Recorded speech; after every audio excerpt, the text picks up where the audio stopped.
Alors la technologie, ça a été une grande source d'angoisse pendant l'écriture du livre parce que je n'avais aucune idée de ce que serait cette dimension plus SF dans mon univers.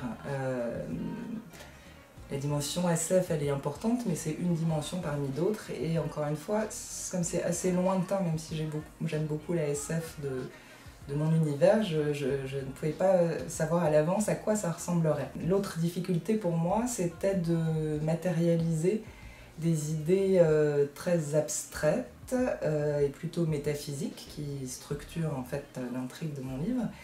Et je sentais bien que c'est justement ces éléments qui devaient passer par la dimension technologique et qui serait l'équivalent donc de la technologie dans la SF, mais encore une fois, ça m'échappait relativement. Et puis après, au fil de l'écriture, il y a des idées comme le sas des pensées dans le cosmos, l'usage des ultrasons. Voilà, des idées comme ça qui sont apparues et qui m'ont permis du coup de comprendre visuellement ce que serait ma technologie et surtout quelle était sa fonction. Et ce qui m'intéresse finalement dans la technologie, c'est la manière dont elle va manifester, souvent à notre insu, notre perception quasiment inconsciente du monde, nature.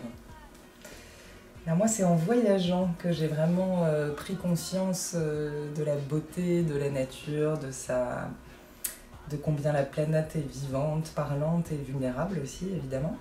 Et pour moi, c'est vraiment passer par la beauté. Et je crois que quand on est saisi par la beauté du monde, on ne peut que souhaiter ardemment que ce monde soit choyé et préservé. Donc pour moi, l'enjeu dans le livre, c'était de restituer cette beauté de la nature. Il y a des lieux que j'ai visités pendant mes voyages, mes tournages, que je pourrais jamais oublier, qui ont profondément changé ma perception du monde, sans le vouloir. Des lieux comme le Ténéré, donc le désert saharien du Niger, des lieux comme l'Himalaya évidemment, les chutes d'Iguassou, donc tous ces lieux qui sont dans le livre et qui sont pour moi des sortes de sanctuaires, donc des lieux sacrés, où quelle que soit la croyance ou même l'absence de croyance, on sent, je pense, quand on y est, cette dimension. L'enjeu, c'était de montrer à la fois un avenir possible. C'est vrai que c'est-à-dire que la situation aujourd'hui, à bien des égards, est déjà désastreuse. Et si rien ne change, il y a un risque effectivement d'en arriver là. Et aujourd'hui, c'est déjà épouvantable. Donc le but, c'est pas d'être pessimiste, c'est bien d'alerter et en même temps de montrer à côté de cette catastrophe ce qui reste de beauté. J'ai beaucoup voyagé pour mon travail, je faisais des documentaires. C'est vrai que le documentaire est une manière de voyager très privilégiée.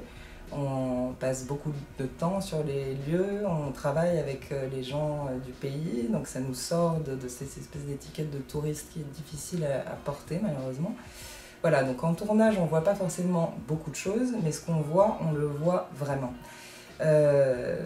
En revanche, à cause du rythme des tournages, du cahier des charges, du langage télévisuel, j'avais souvent l'impression que ce qu'on retransmettait du monde n'était jamais à la hauteur de la réalité. Du coup, entre deux tournages, souvent j'écrivais et pour moi les mots étaient un bien meilleur canal, voilà, de restitution. Dans le livre, évidemment, il y a beaucoup de choses qui viennent de mes voyages. C'est vraiment ma matière première.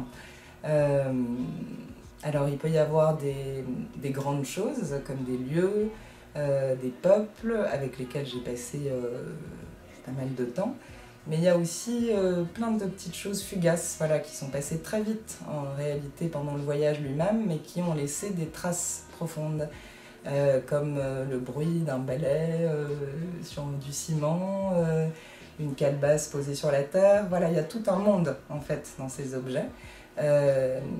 Après, ça peut être des rencontres qui aussi ont été très rapides pendant le tournage, comme Freddy par exemple, qui est donc devenu un personnage secondaire du livre, qui existe vraiment, c'est vraiment un chauffeur de taxi qui nous a conduits à Ciudad del Este, au Paraguay. Le roi des Intouchables, évidemment, existe aussi, je l'ai rencontré.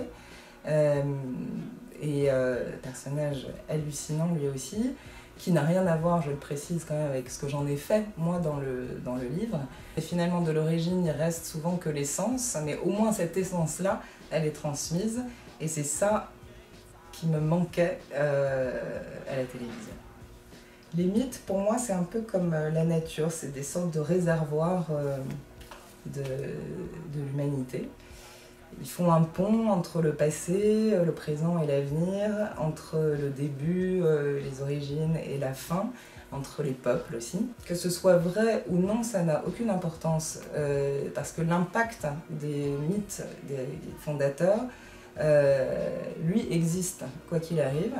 Et les mythes fondateurs façonnent la perception des peuples et d'une certaine manière donc façonnent aussi le monde réel qui va avec. J'aime beaucoup utiliser ces archétypes parce qu'on n'a pas besoin de les expliquer ni de les justifier. C'est un peu comme dans les rêves, on se retrouve plongé dans un décor et ça ne nous viendrait pas à l'idée de le questionner. Les portes par exemple, même si on se demande évidemment à quoi elles servent, comment elles fonctionnent, il y a aussi une autre partie de nous-mêmes qui sait. Une porte c'est une porte, une sorcière c'est une sorcière. Voilà.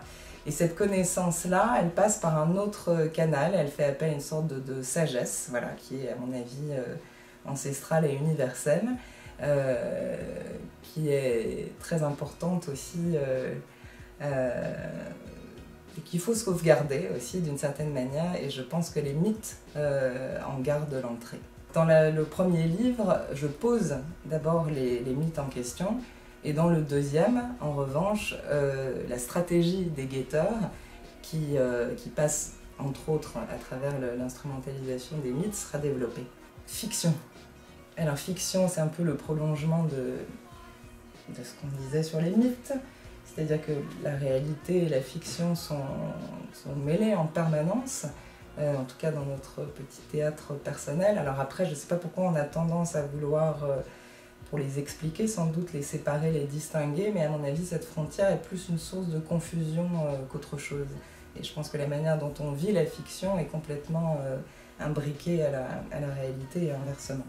En tout cas, pour le livre, c'est justement ces frontières floues, cette zone d'entremêlement que je voulais explorer. Les éléments réels vont servir dans un premier temps la fiction, et dans un deuxième temps, c'est la fiction qui va se mettre au service de la réalité, puisque le but de l'opération, c'est bien de révéler la beauté et la magie réelle de ce monde. Voilà.